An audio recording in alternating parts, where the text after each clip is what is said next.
there's nothing like talent, man. Like skill, training, mastering your craft, spending hours and hours on an instrument or a typewriter, right, or whatever, and you're working hard at it, and you're upskilling, you're doing courses, you're taking classes, you're getting mentored, you're speaking to people, you're watching people, you're reading books and everything.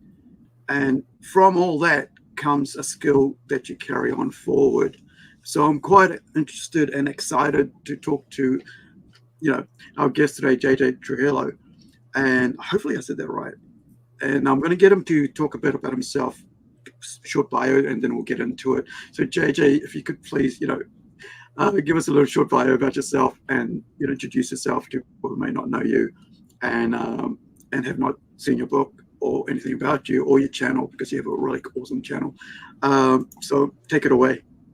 Yeah, thank you. So my name is JJ Trujillo, and I have a YouTube channel, and it covers a lot of different things from writing, story structure, different types of storytelling, right? Visual storytelling, and also just general story stuff. But it also covers a lot of just different works that interest me, different stories, to be that comics, novels, movies, and also kind of some drama in the indie space too. I have like breakdown videos, so that's kind of what I do on my YouTube channel. And so my book, Long Live the Liar, it's about Brennan, who was a young slave boy, and he basically with his prince, Prince Lug, the two of them, they're basically forced into a situation where they have to run for their lives, but at the same time, as young men, they have to rally their kingdom together and fortify their nation. That way they can ward off an onslaught of invaders. And in it, there's magic, there's giants, just all the great stuff you like to see in fantasy, and a cast of very interesting but also strange characters as well. And so that's my novel, Long Live the Liar. It's available on Amazon, and I guess that's kind of how I ended up here is PlungeCast. Actually, I've rubbed shoulders a bit with them on YouTube. We've been in some of the same spaces, and so here I am. Yeah, so I'm going to bring up the Amazon page for the Kindle here. Now, how long, just an introduction to this book, how long have you been on, have you had your book out here on Kindle? I think down here it says I put it up almost a year ago now, and I haven't done a very good job of marketing it. I'm really good at talking up other people's stuff, but I think it's maybe I'm a little shy. And so when it comes to my own stuff, I've been really bad at marketing it. But so it's been on Amazon for a year. There was kind of I started writing it probably in 2021 or 2020. I can't remember. But there was a huge editing process. That's actually where the bulk of the time was spent with editing. So that was kind of hard, but I'm very glad I did that because it's necessary. It's part of refinement. So yeah, I hate editing, man. Like I really despise it. But if you don't do it, you don't correct the mistakes, and it things get through, and you don't realize they've gotten through because you didn't go back and check. And even like you need to at least go through 2-3 times before or let somebody else read it as well. And I've noticed sending it through to other people, some people miss something and other people will catch it, and then I'll catch it after everybody else has missed it as well. So let's get back to, let's go back in time to how you started out and what got you interested in writing. What was your earliest sort of introduction to writing, or who were the influences on that, and who encouraged you? Yeah, that's a really good question. I'd say for me, probably what it was is, as a kid, I really liked telling stories and imagining things. So it started out, as where I'd be playing with my toys, or I'd be pretending, I was a superhero, or, doing something from Star Wars, right? And I'd just be kind of doing that with myself, or maybe, friends, in the neighborhood, that kind of thing. But then, as I got older, it was still something like it would be like when I go to sleep, and this still happens to me, or sometimes when I'm sitting down, something goes through my head. Like maybe I see a character, or I see sort of an event happening, and I just go, wow, this needs to be told. And so, Right. yeah, sometimes I can't sleep at night because I just have ideas come to me. So that's kind of what got me into it. And then I guess kind of what got me into sort of, being here on YouTube is it's really hard, as a writer to find a way where you can build an audience. And I just realized, Yeah. this is where people are at. And so I'm trying to learn how to do that. I'm not as good. And so that's one kind of sad thing is when you do, if you do go indie or when you are indie, you have to basically also, aside from being the publisher, you also have to be the promoter. And so you have to juggle a lot of hats. And so, yeah, that kind of also sucks a lot of energy out of you, and it decreases the amount of, stories you could write. But yeah, I'd say probably really since I was a baby, I remember even as a kid, like a really little kid, like before I actually have like a lot of memories, like when I was a baby. Right. It's kind of weird, but I used to think in pictures, so. Oh, good to see you, Jesker. Hey, bud. Yeah, so can you remember the first kind of like story that you wrote that was like, okay, and that you finished here, right? This is my first story. Because I remember one I wrote, it was about picking kiwi fruit off each hours, right? So that was like about maybe 10 years old. What about yourself? What was that early first story that you thought, I'm enjoying this, right? I'm enjoying writing this. Yeah, I can't remember exactly which one was the first one, but I have a whole bunch of different notebooks and things. My mom's kept them. And yeah, it was funny. I was at her house, a few months ago, and she was showing me.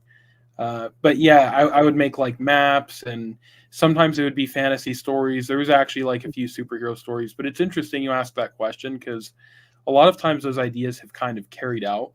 And so right now, for example, I'm working on a comic book, and it well, the script's already written, and it's in the process of being drawn. I wish I was the one who's drawing it. Well, not really, because it would come out really horribly. I wish I knew how to draw, but not just knew. I wish I had, that talent, because it's more than just like technically teaching yourself. There's something where people have, like an ability that they're just, born with, and I wish I could say I have that. I don't. But anyway, so the artist is really hard. We're working really hard on that. And I don't really want to quite talk too much about that comic yet, but Sure. I'll just say, yeah, like a lot of the characters kind of came from that.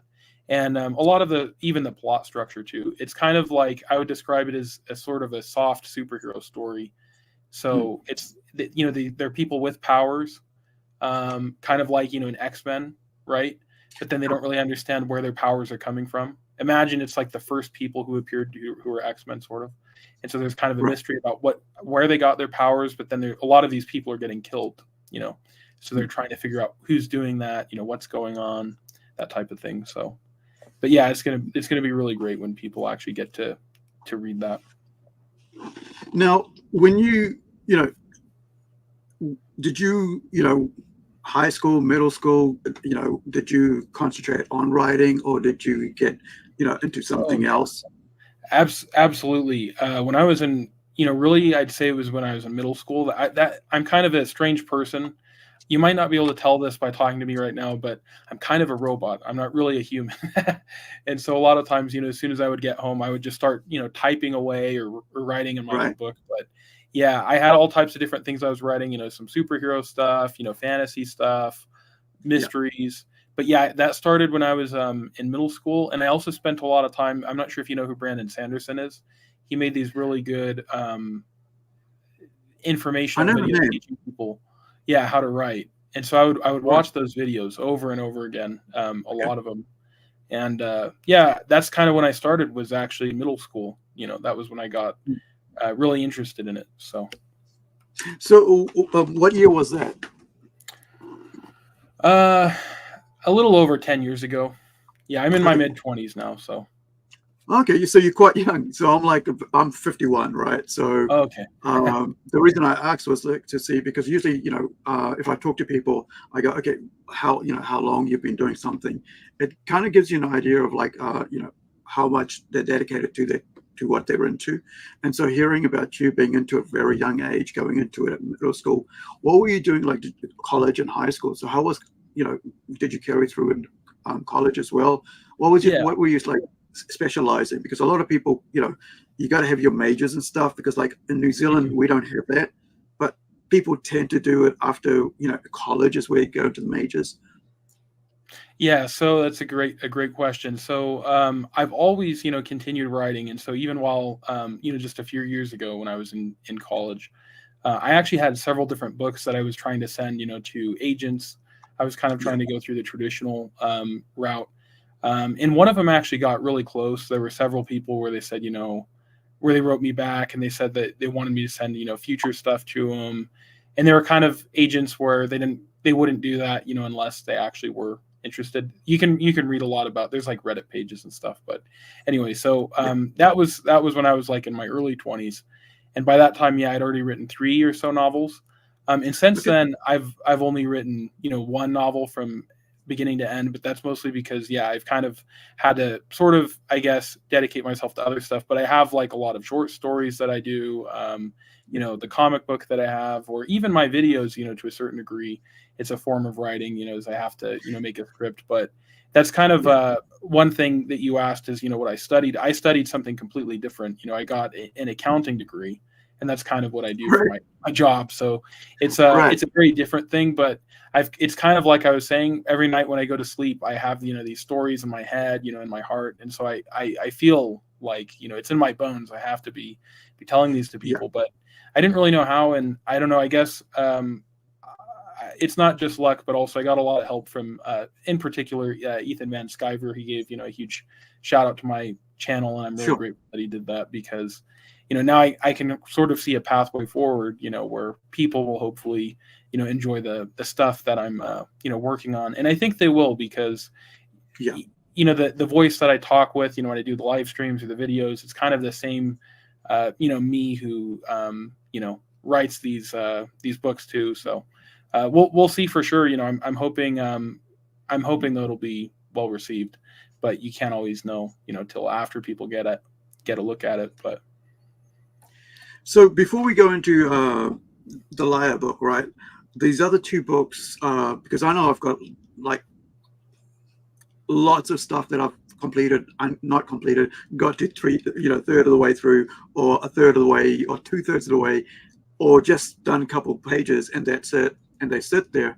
Now with the 2 2 novels that you're working on, how far have you gotten on those ones, or are you going to be following on with that after? So with the previous 3 novels, so I guess in total I've written 4 from beginning to end. Everything was written. But it's just looking back, especially with the first one, there were more significant, structural errors. That was like in 2018. So, I was pretty young then, and, it was the first time I went from beginning to end.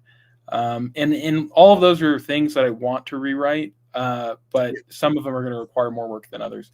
There's one I have that's actually pretty close. Of the 4, aside from, so I guess it's 3 others aside from Long Live the Liar. It just needs like some slight edits.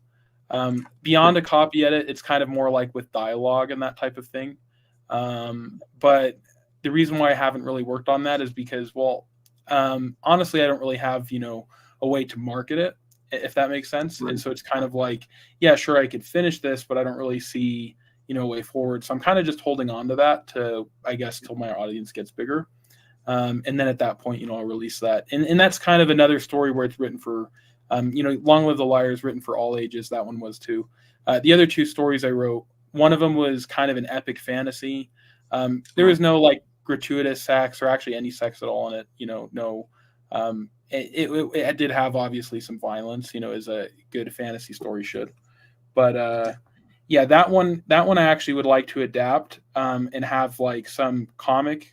Some of the stories be told like through comic, the medium, and others written through, as a novel. But and then I have 2 comic books written too. I was wondering, like, I mean, because the way both of us are being writers, all we care about is getting our stories out there, right? Because that's the number one goal of a writer, is how to, get the work done, get it out there, and so recently I've been thinking about like, hey, I've only probably got about 10, 15 years of my brain because of the concussions I've had. My brain feels like, the stress is on it are getting worse and worse when I start to concentrate. I can only do like about 4 to 5 hours or maybe 2 hours depending on the stress I'm put on it. Or I realize this as well, like watching a lot of YouTube tends to put a lot of stress on my brain. When you go to like sort of like watching what different things there are, and you get focused on them, and you can watch like a 3-hour show or whatever it is, and next thing you know, you go to write, you're like, your eyes can't focus. So I've been thinking about like, what am I going to do if after 15 years I've still got a bunch of finished work, but I haven't got them out? And I thought, like, what I'm going to do if it's not, I can't do it anymore. I'll just do it like an airdrop, right? On a website, just drop the entire load of folders with everything in it. Goes, here's all the novels, here's all the short stories, here's all the what you were saying before, right? Here's the ones that sort of cross over into comics, and there's a little short story, comic page, story, and then so on. And then I'll dump it all and go, okay, guys, peace out. I can't do this anymore, but here, have all the stuff that I've written that we never got out there, but it's all yours now. Go do with it, enjoy it, read it, and have fun. And I wonder, like, have you thought about that? Like, because, as a writer, you've got stuff you're working on. I mean, I've wrote 5 novellas, right, that nobody's ever seen, apart from the first one, which was like in the 90s, right?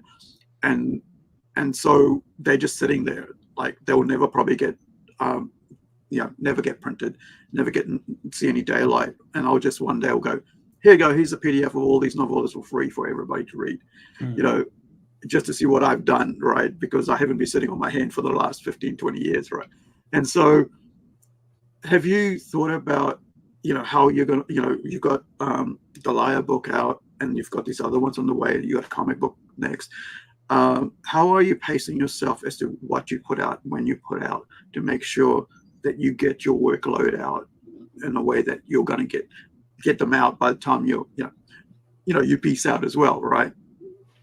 Yeah, that's a great question. I'm actually just trying to figure out sort of how the, I guess, what people want to see, what types of things do people want to read. And so I'm kind of, I guess, waiting to see how people will respond to the comic book. I think that's one thing that'll kind of affect me. I think I actually do. It took me a little bit to learn how to write comic books, because, right. When you're writing a novel, it's going to be a lot more introspective, a lot of words. But I think one thing that my brain is naturally good at is kind of like sequential type things, scenes, making everything flow well.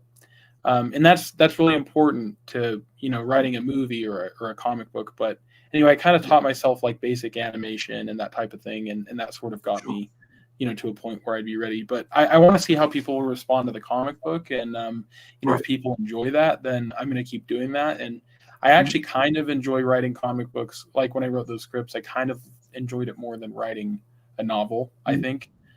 They're both good for different reasons, but maybe I like them the same. But so in terms of like what I'll release, it'll just kind of depend on that. The other thing is I'm actually about to be monetized soon, so I think I'm going to probably release like these audiobooks.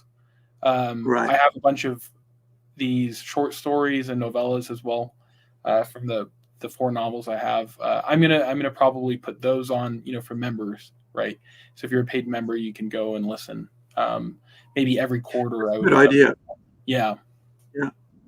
That's because that's kind of the other thing I do enjoy. I'm not monetized myself, but I enjoy, and people being monetized and becoming a member and trying to support people that way. If I'm watching your channel, I want to be supportive, right?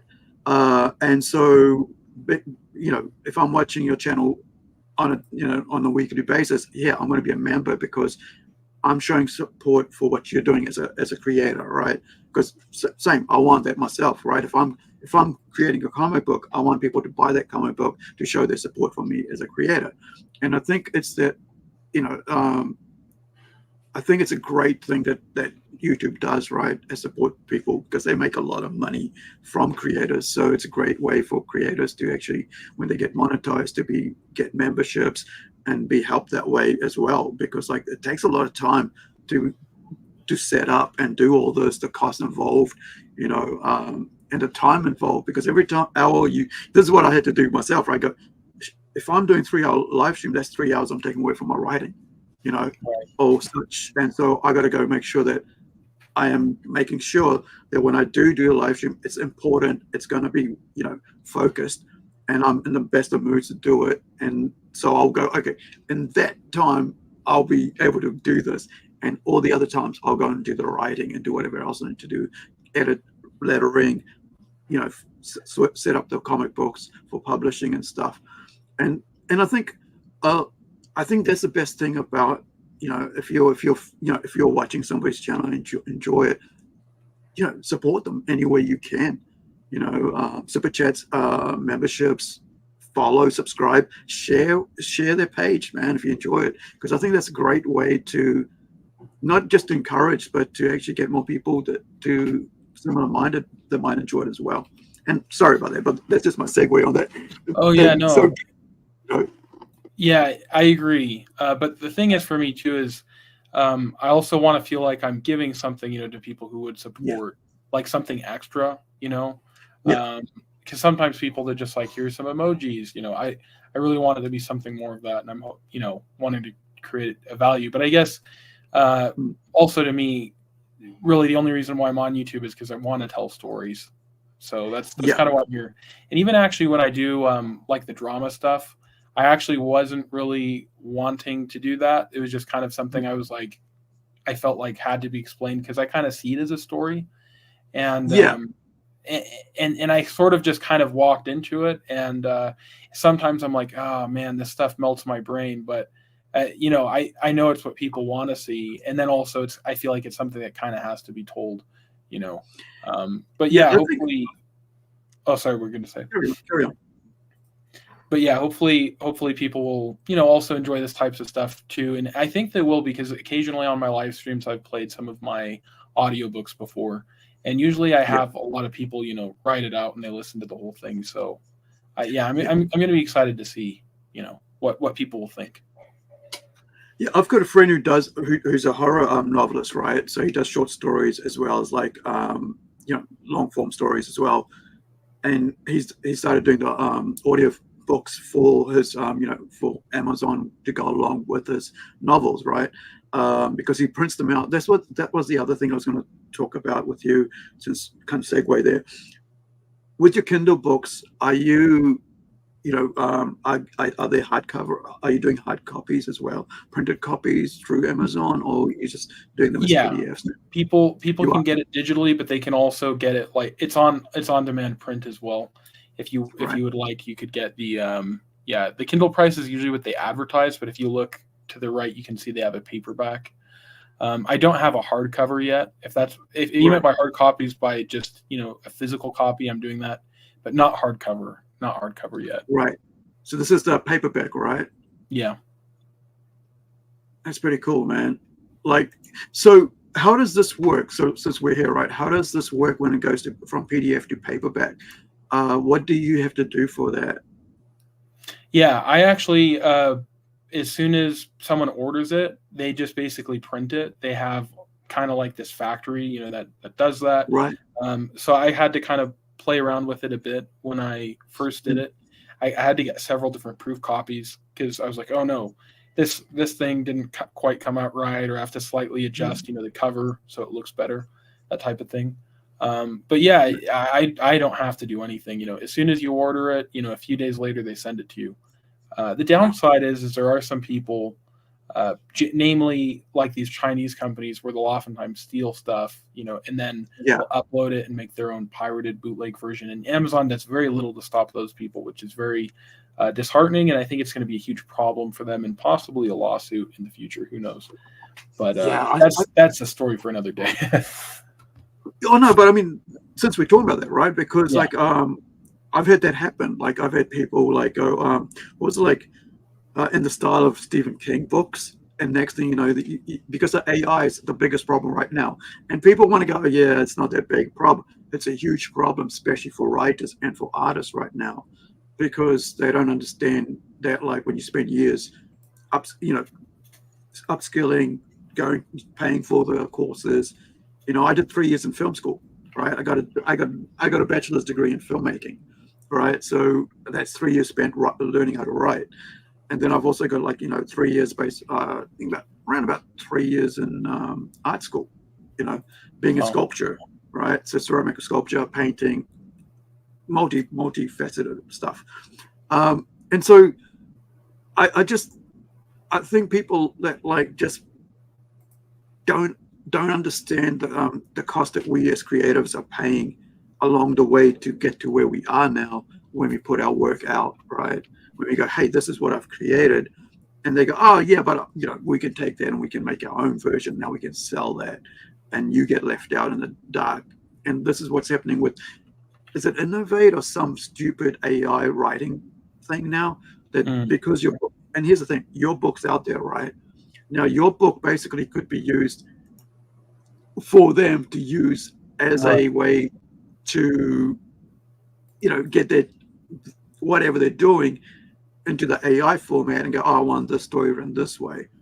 And instead of in the style of such and such, and now they've got something that's been created with a machine, and now they're going to sell it for $17.90, whatever, it's New Zealand dollars there. I think that's in New Zealand. I'm not even sure where I am in the world right now because I use a VPN, right? So I think that's the problem that a lot of people don't understand. It's like the AI, what is happening in the writing scene, right? You got guys who are writing movies and films and TV shows using AI because they want to get in there faster, jump over everybody else because they've got a spec script, right? That's been used from everybody else's work. Have you ever had a look at AI to see how it works for writing? No, I haven't really played around with AI that much. I've heard a lot of people talk about using Chat GPT and that type of thing, to kind of get an idea. I think the closest thing is sometimes I've used AI to sort of generate images, to sort of give me an idea of, maybe how so I can have a picture to look at, to describe, an environment. But yeah, I haven't used, anything to write text yet. So 2 years ago, right, when this was very, very young, I mean, AI moves so fast, right? So 2 years ago, I actually put a story I was writing. There was going to be a short story in a comic book for my Robot Nation, series, right?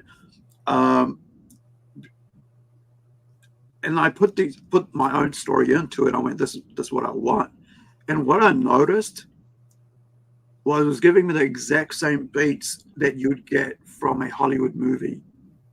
So I recognized, and I did 6 versions, same thing, of my own story, right? And my own characters, my own thing in it. And this is what's going to be doing this is what's going to be doing that. And this is in my style, right? And I noticed, like I said, it was going to be done exactly to the beat of a Hollywood. And I'm like, because I learned Hollywood writing when I was in filmmaking. And I was like, this is exactly the way they've done it. And so when you look at movies now, you'll see, especially a lot of Marvel, you see it looking like everything that Hollywood do. And you can recognize, if you look, hard enough, that it's AI generated a lot of the story concepts in it. And you can tell how simplified it is, the story itself, because it's an AI using simple stuff to create them. And I was like, I don't want nothing to do with this, right? Ever. I'm not even having my own story in it, because it's like, if this is what this thing can do, is just churn out Hollywood versions of what I want to create, that takes me out of it. And I'm like, there's nothing of me in it. So when you write stories, how much of you are you putting into your story? What are your style, your ideas, things you've been through, experiences, friends, or names, places you've been to? How much of that do you put into your story? That's a good question. So I think to a certain degree, obviously, there is objective truth, with gravity. We know if an apple's going to fall from the tree, it's going to hit the ground. It's not going to go up to to the sky. 2 + 2 is always 4. But there's a lot of things that are subjective, like maybe is something light red? Is it dark red? Depending on maybe how your eyes are, different people will see that differently. So I think in that aspect, a part of you is always going to kind of come across in whatever you're writing, because, the way that you see the world and understand things is kind of, seen from your eyes and your ears and, your experience. So that's something that you can't really avoid. But with this story, for example, "Long Live the Liar," I it's sort of like an homage of Celtic mythology and history, Right. and so I would say not really a whole lot, of my personal experiences per se, and I think maybe to a certain degree, maybe I mean it's stuff I've thought of, but yeah, they're very different people from me. I think to a certain degree I could sort of relate to the protagonist, because it's basically, about this slave boy. He's kind of someone who a lot of people look down upon, but then he basically, the whole mantle of his kingdom is, thrust upon him. And so I think any time that we're expected to do something big, I think it doesn't matter who you are, even if it's someone that we might look up to as a big leader, right? They've probably felt the same way as us, a little overwhelmed. And so in that way, I'd say, I could relate to him. But yeah, I'd say the characters all have, different personalities than mine. But I have written, for example, a short story, which I have on my channel. It's one of the ones when after monetization, I'll put it up. It's called The Human Directive. And it's basically about a spaceship that gains sentience. And it has a conflict with the human who's aboard it, but not in the way that you might think. There's kind of a twist there. But I'd say that some of the ideas maybe presented in the story aren't things that I necessarily believe. They're just kind of questions, I guess. A lot of times I like to ask questions, and I enjoy content too that represent things that might be different from what I believe personally, or yeah. So where did the idea from? I keep forgetting the name. It's like I keep going saying the liar, but it's like "Long Live the Liar," right? So where did the idea come from? It's interesting. Yeah, a lot of different ideas, kind of from different things. A lot of times when I make a story, it's because earlier I was telling you how at night I can't sleep. I have these ideas coming into my head, and if it's a good idea, I'll generally write it down. And oftentimes I'll write it down multiple times because I forgot that I wrote it down. It'll come back to me. It's like haunting me, saying, write me. But then a lot of times I'll have 7 of these ideas and I'm like, whoa, I can kind of, mix them together, and then it, becomes something. So there were a lot of elements, of Celtic mythology that have always resonated with me, that I kind of wanted to bring out. But I think that maybe one of the main catalysts is the main character, Brennan. He is basically, he has to shoulder, the weight of the crown and the whole kingdom. And I think that idea kind of came from, I was thinking and learning about, or reading about, the American Revolution. And at the time, the United States only had one general. So this is before they actually declared independence. The war started a year before, independence was declared from Britain. And they only had one general. His name was Joseph Warren. And he actually ended up getting killed. He was shot in the head. And so they said, we don't have an army. We don't have a general. He just got killed. What do we do? And then at that time, George Washington, he was just a colonel. Everyone said, well, what about him? What if he could lead our army? This army that doesn't even exist yet. And so I think that sort of, sparked the idea. But there's also a lot of, if people know much about Celtic history, they'll be able to see a lot of similarities with the Gallic Wars, Vercingetorix, and like the Battle of Wallachia, especially, things like that. And then they'll see, like little tidbits of Celtic mythology. But I think it was probably, I mostly had this idea of, what if there's basically this person who nobody really likes, and he's kind of an outcast, and he doesn't really have a whole lot of confidence in himself, but he ends up having to kind of save, his whole country. And he actually gets kind of tricked into it, because that's actually one of the elements I haven't really talked a whole lot about.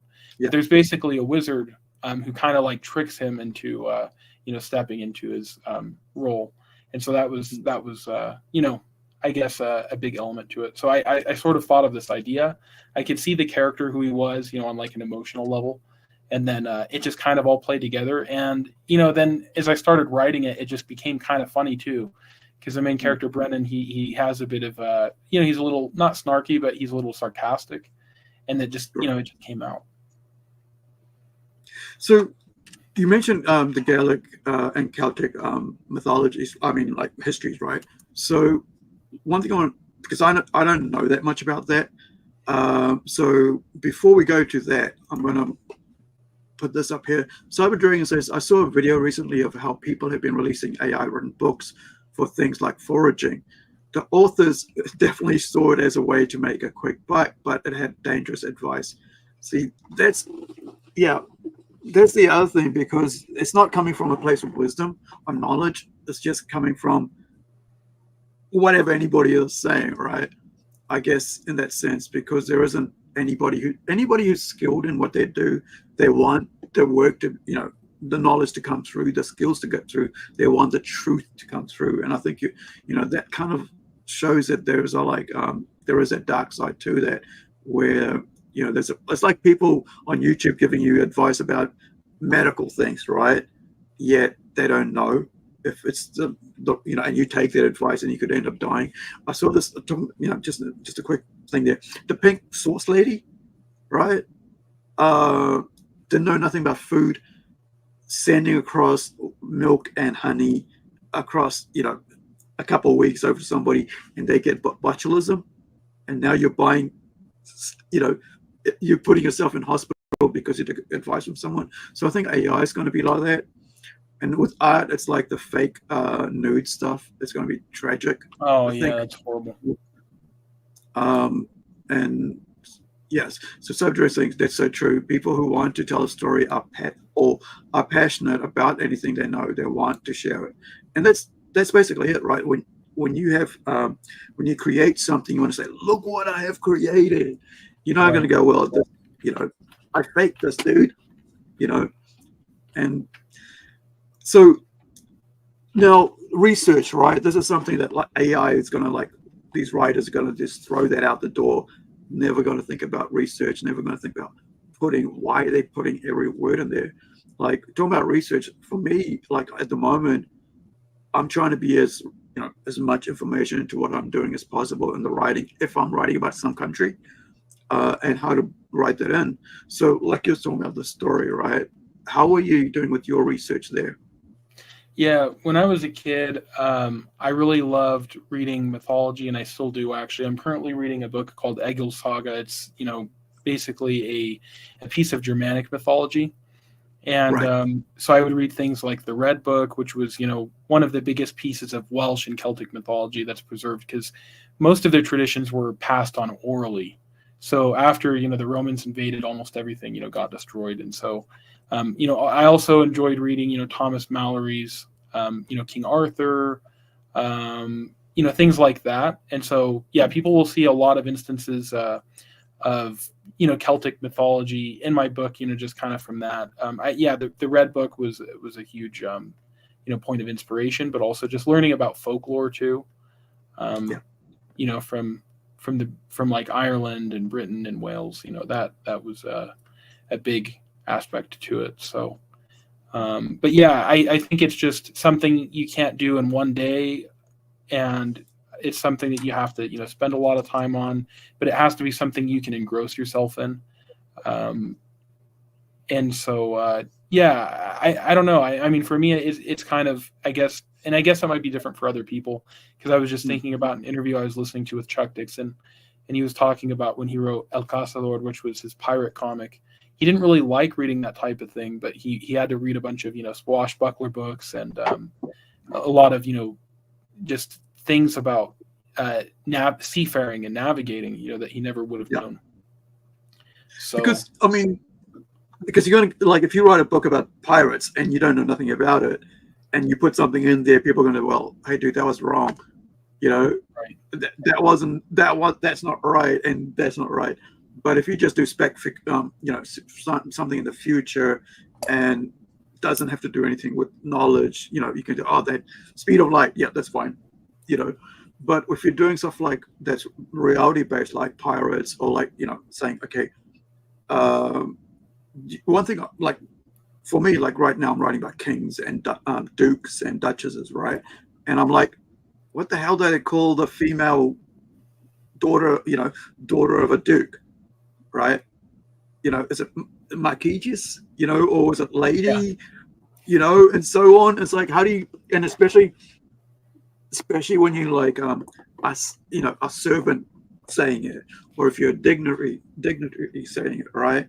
And what Yeah. happens after the second son? Like the first one is called such and such, and then what's the second son called? And it's like, they have such a freaking thing. It's like, I need to get this right, otherwise somebody go, well, that's not right, dude. And I'm like, that's not what I want if I'm writing anything, right? Even if I'm writing a comic book, I want it to be correct, because I think I don't want people to diminish the skill that goes into into comics, to be diminished by me getting it wrong, because I'm thinking I'm taking, I'm not putting as much effort into it. I want people to see that comics are just as important as a novel, because I've written, I've written, novellas and stuff, so that's important, and I want comics to be at the same height and the same importance to that, because it's a medium that I love and that I'm in, right? So, how much effort do you think? Sorry, how much time do you stress over your work? Because we talked about earlier about like editing and stuff, but like, and I'm going to go into that a bit more. But just a segue, how much time do you spend sitting down and working on your on each page and such, whatever it is that you're doing? Yeah. So every page is going to come out different. There's days where you might get a lot done, and then other days where it's a little. The most amount of work is always going to be at the end, because you have to make sure everything's smoothed out, everything's connected, every character's story was brought to an end, and Yeah. and so editing for me at least was the hard part. And I was lucky. My editor, he was from England, and he was actually able to help me with some of the stuff you were talking about as well, because Right. as an American, I'm not as familiar with certain customs on how you talk, with around royalty and that type of thing. Like there was a few places where he was able to help me with that. And obviously, this would have been different because it wasn't, really like British royalty that, exists nowadays, but, it's still something that kind of gives you a taste of what it, you kind of want to base it off of something. So, but yeah, that was good to get his help in that way as well. But yeah, a lot of other things too. But yeah, you have to have a lot of beta readers. Yeah, I think because we don't have, like in New Zealand, we don't have kings and stuff, because Britain's is our queen and king now, right? So as a colony, or as a British colony, we understand some parts of it, but when you're writing about kings and queens, you're writing about lords and marquis, princes and so on. It's kind of like you got to get the language right, and I'm like, I hate doing it, but like it's got to be done. Some things that you got to do because you want it to be right. The other thing about research is, because you're writing about peasants, you're writing about slaves, you're writing about kings, and hierarchy, the royalty, and so on. How was it like formulating these worlds for you? Like, I mean, not formulating these worlds, but I mean formulating those worlds, like the worlds of the slave, the worlds of the peasants, the royals, the wizards, all these different hierarchies in these worlds. Yeah. How did it kind of come to my mind, or? Yeah, I mean, like kind of like the world building side of thing. I think that's a better way of saying it. How do you kind of create the world building around this, or all these different hierarchies? So I guess I kind of just sort of imagined it, and I was kind of using a lot of it. I didn't go in too much detail in this. Like some people, for example, George R.R. Martin, he'll go into a lot of detail about a lot of different things. This was kind of just meant to be focused more on the story, on the characters, and so Right. it doesn't have like as much detail in some of those ways. But in terms of like the wizards, for example, they were sort of almost this order, like a religious order of priests, in a very similar way to how the druids were. And Right. the wizards were actually all, in this story, they were all kind of killed off, except for one. There was one old wizard who was left. And he kind of seemed to be a crazy old man. And he gave, I guess, a prophecy that they sort of felt was, delusional. It seemed that way, but it actually ended up, coming to be true, at the end. And so that's, but yeah, I guess like the way I imagine the wizards, it was, largely inspired by the druids, but sort of adding, a fantastical element to it.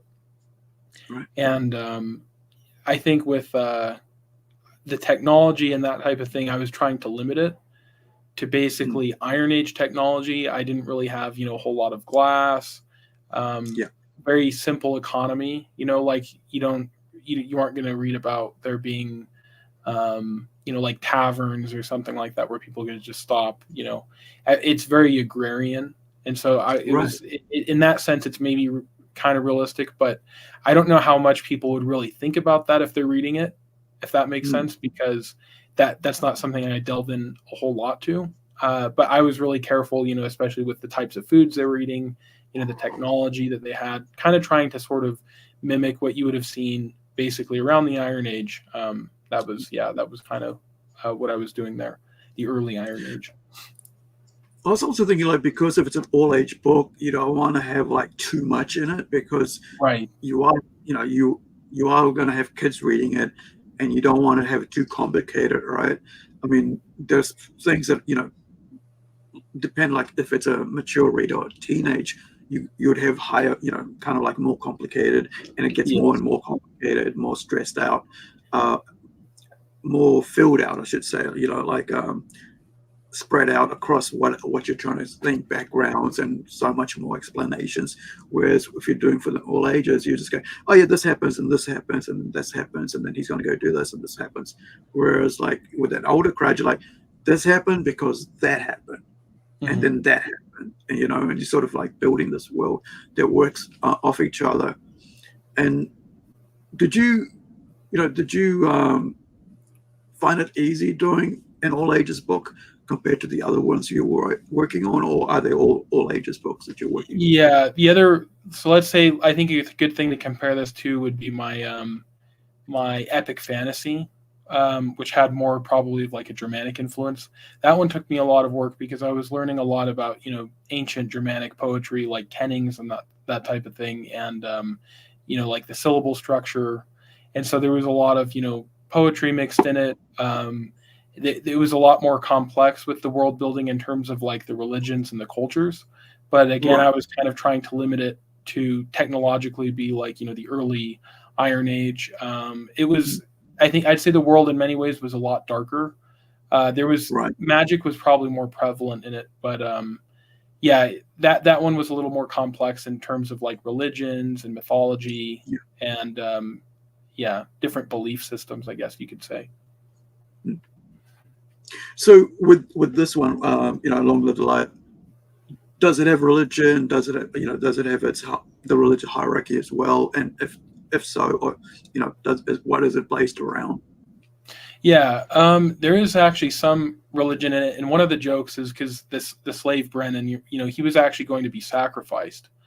There's a lot of human sacrifice that basically they practice, and so what he ended up doing is he basically buried himself in the snow.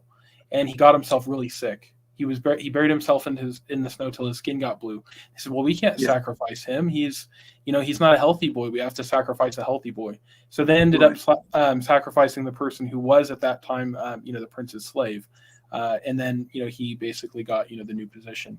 So and then that's actually kind of something that gets played on later on. Because the wizard, he basically tells them, if you do want to save your kingdom, basically, you're going to have to give your life. And so they kind of interpret that to mean basically a human sacrifice, like one of them has to, go on an altar and then the other's going to, stab him or something. But he was actually referring to basically, that among his group of friends, someone would have to basically die in the future. But that's kind of a bit of a spoiler. But yeah, there's still a decent amount of it, but not as developed as in my epic fantasy. Right. So before I go to the next question, it's going Cyber Dragon says, I think people get inspiration from different sources. Some, like JJ, seem to pull a lot from studying history. I think as a writer, go to where you're passionate and draw inspiration from that. It's true. I'm like, for me, I think, like JJ, like I'll have a thought, like a sentence in my head, right? Or I'll be sleeping and I'll wake up having a full dream or having a bit of a dream, and then I'll go write it down and then go back to sleep, or stay up for hours just writing pages and pages. But then the weird thing will be, it's like, what the hell am I doing and how is this going to work? And you go, And I think I watch a lot of documentaries now, right? To get inspiration, I guess, in a sense. And I watch a lot of anime. I watch a lot of stuff that because I'm surrounded by comic books and movies and that, like, seriously, there is not that much room to move around in my apartment because it's full of everything. And so you can pick up something and be inspired by anything. And I think it all depends on what your background is and where you've come from, and you see things differently. How about yourself, JJ? Because you, like, I'm looking at that, I'm like, and he's right? Cyber's right that you get a lot from what you're studying that gets into you, and now it's getting regurgitated out into a nice,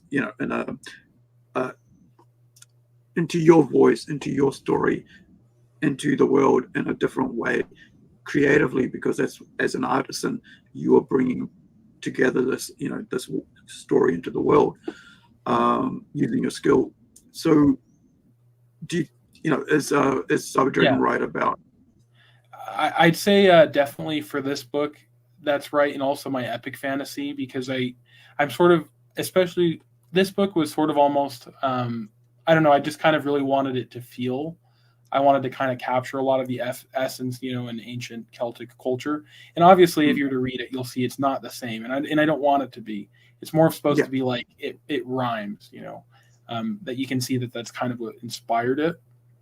But yeah, with my epic fantasy, I was actually sort of creating almost a modern myth, is sort of how I would describe it. But with my comic book I'm working on now, where I was kind of describing it as almost like a soft superhero story, where I guess I'm writing, other issues. I'm not writing the first one, because that's already being drawn. But that one wasn't really as much, world building research, because it kind of takes place in a similar place to where we are now, but it's sort of a made up city, kind of like how Gotham or Metropolis, those aren't real cities, but you can tell they're kind of based off of, real cities. It's kind of the same. So it didn't take as much with world building, but yeah, and I didn't really do as much research in that way. It was just kind of a story, that I wanted to tell. So, but yeah, definitely. And I actually have 2 books on my desk right now. They're Tom Clancy books. I'm not sure if you know who Tom Clancy is. He did Jack Ryan, Red October. He, I think he sort of, when he writes that, you can tell he does a lot of research about, geopolitics, about intelligence operations, military, and you kind of have to when you write something like that. And I'd say that's sort of kind of like what I did with my epic fantasy. I'm not going to say as good as him per se, because, it's a very different thing. So I'm not comparing myself to him, but I'm saying, kind of a similar feel. I think a lot of people, every time you say something like, oh, okay, it's like that, people think that, oh, you're comparing to them. It's like, I mean, like, it's kind of like trying to tell you that's the work we've kind of put into that. Because, like, and if you don't, that's the thing about military, right? Like, if you are writing about military, just like kings and queens, right? You go, the insignia, what the hell does a colonel do compared to what a general does? What's like, what's a lieutenant, and so on. And it's like, if you're not part of that world, people will hit you up if you don't get it right, So I think it's especially Tom Clancy with Jack Ryan, right? Now, is Jack Ryan the one with the tall guy, or is that with Tom Cruise? I always get confused. I haven't really seen I haven't really seen the shows, but in the books, I feel like he's kind of tall. Like I'd say probably 6'2", at least how I imagine it. I don't remember if he directly says his height, but also like Red October. That was in that movie. I think Alec Baldwin did it, and then he had Harrison Ford did a few. He took kind of took the persona for a bit in the 90s. Yeah, there was Chris Pine did one, like Shadow Recruit.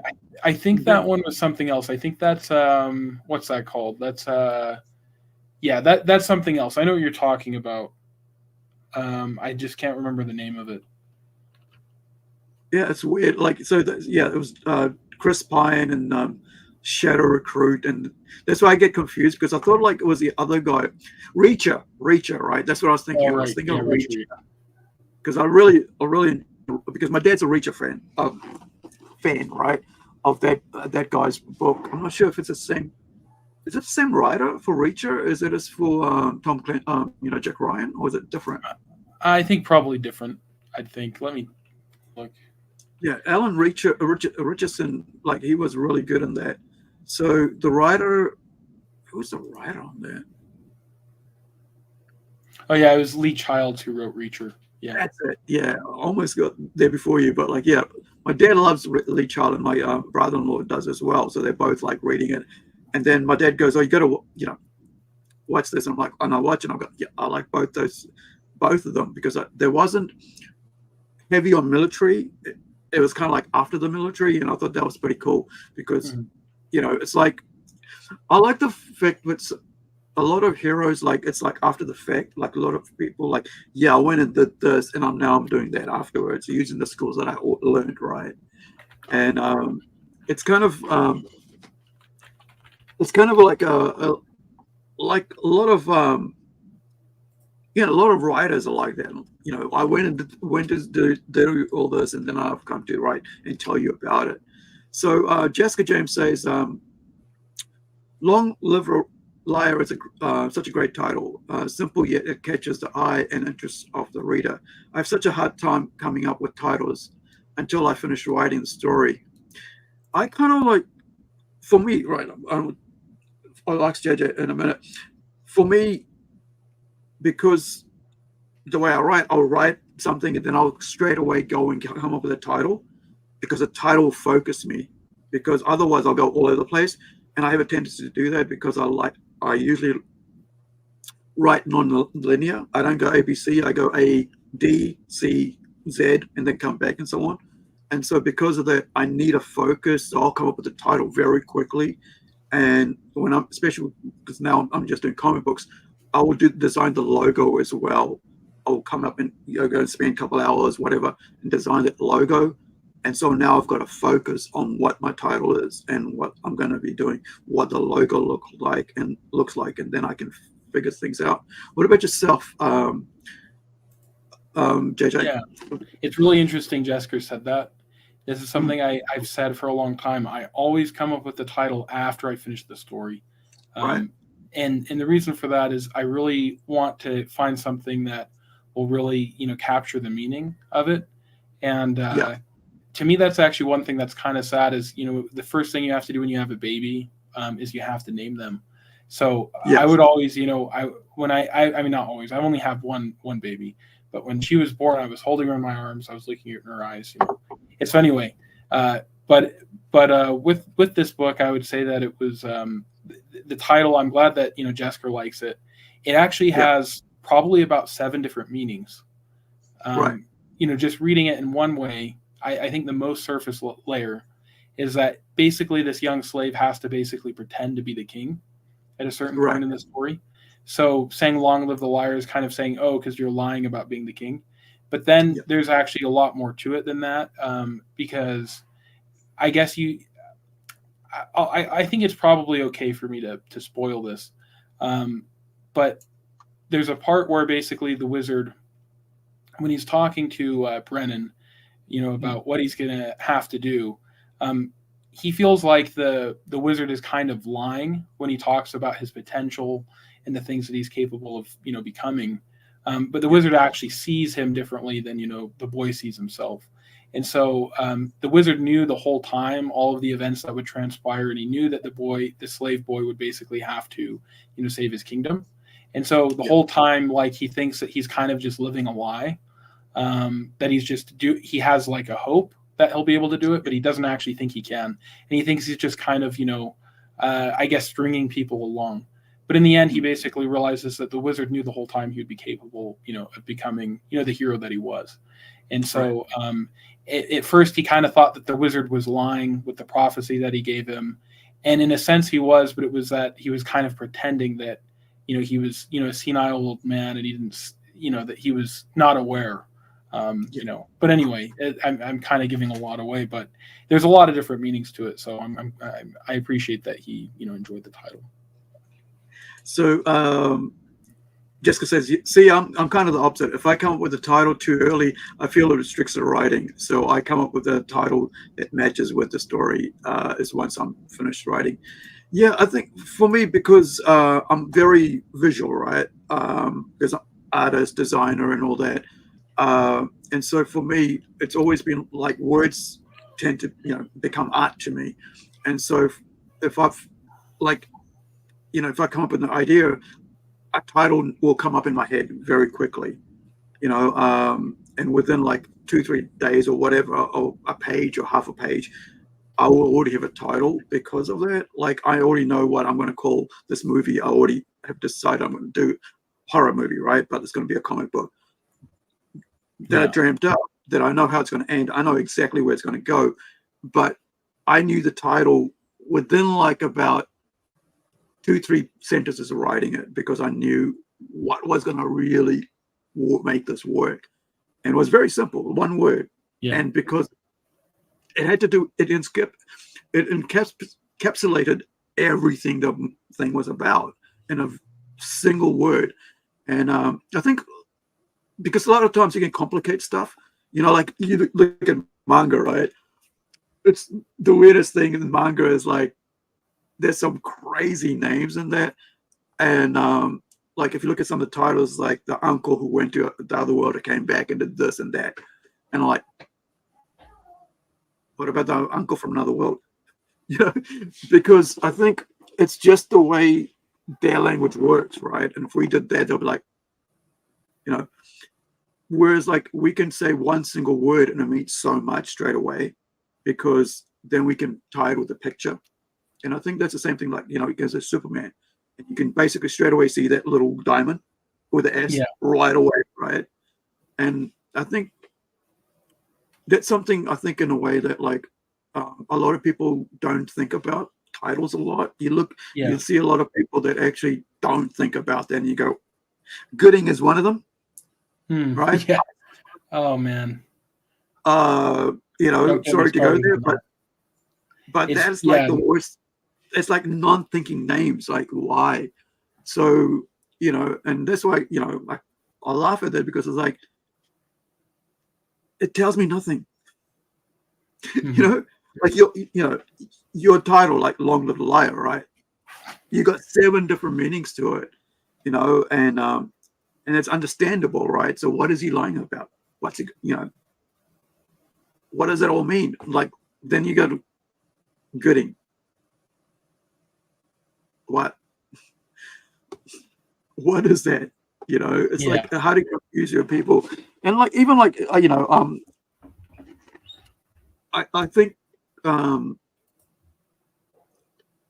you don't want to like, there's people okay, you can't make it too simple, but then you can't make it too complicated. And so you got to find a little balance in the middle for titles. And I think people are really smart. I think we've had like, I was watching a movie today, right? I spent probably about 6 hours today watching 3 movies. And it was based on this. Let me just show you guys what it was. It's Quatermass. I'm not sure if you've ever heard of it. but Quatermass is 1950 to 1967. There's 3 movies that I was able to watch, right? So That's a really good title, by the way. it's the name of the dude, but it's a weird name. It's the name of the guy, right? Actually, that's the wrong. But you remember it, like me hearing that. I remember it, and it has a very weird sound. So for the type of genre it is, it works. But yeah. So the original was the Quatermass. It came after that, so it was a Quatermass Xperiment, right? But everybody knows it as Quatermass. Like, I've heard that name without ever knowing about this film or this TV series from the 50s, right? Mid 50s. And it's English, and I've known about it, but never looked at it. And so today I was like, everybody's been talking about this for so long. It's a sci-fi, it's horror. And I thought, you know what? Might as well give it a watch. And I enjoyed it, like from 1950s, man. Black and white. Went from black and white, and then color with the last one. But, after they put Quatermass, the Experiment out, they just went to his name because everybody by that time was like, we know who this guy is now. But like, if you just go the name without what it is or introducing the character, then nobody will go.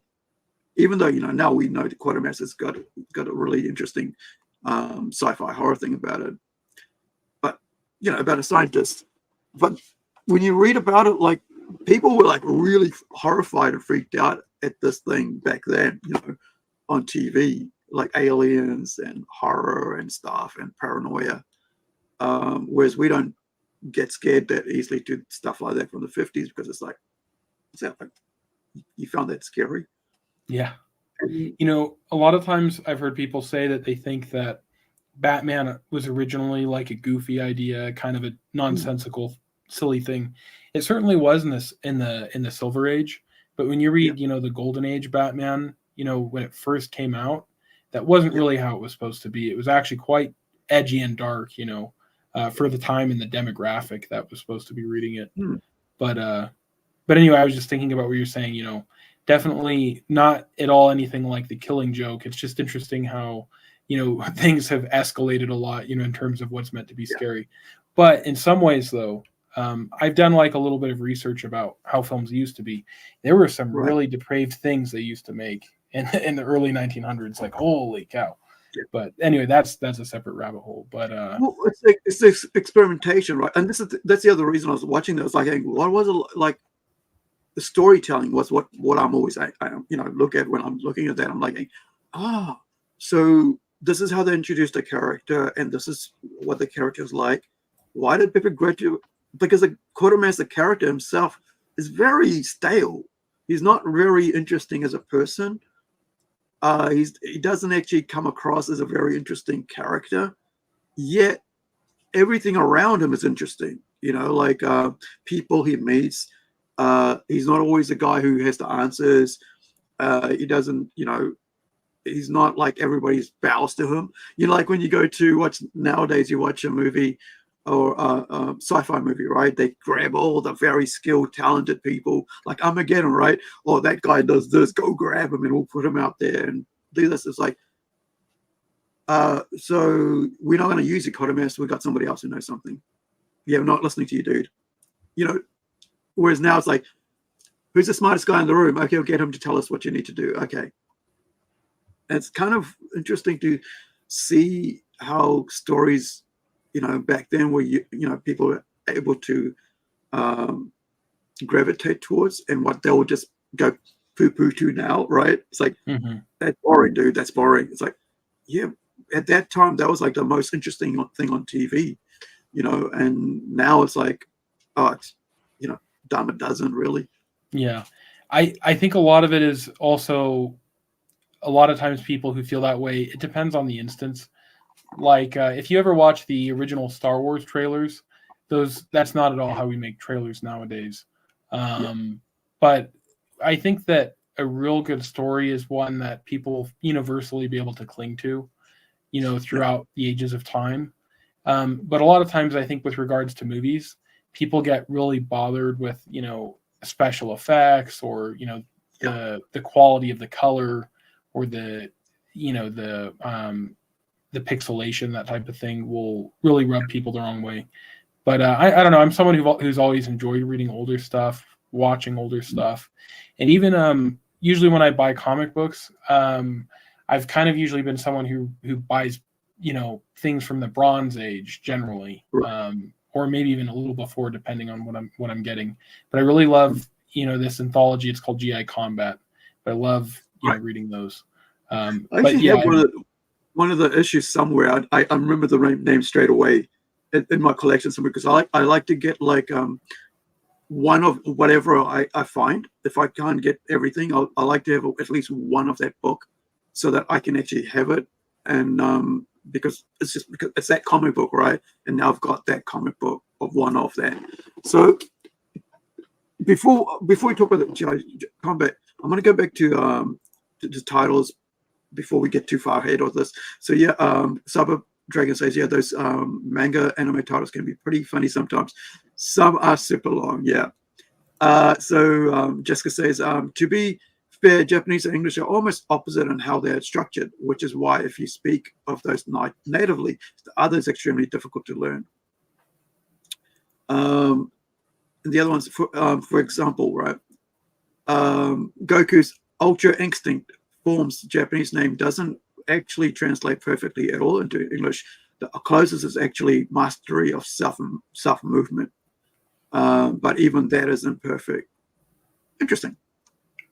Yeah, I think in translations, right? Always you kind of get lost in translations. Like I like to have the like to have the subtitles on whenever I'm watching anime, so I can actually see what they're saying. I was watching one, it was Rojin Z.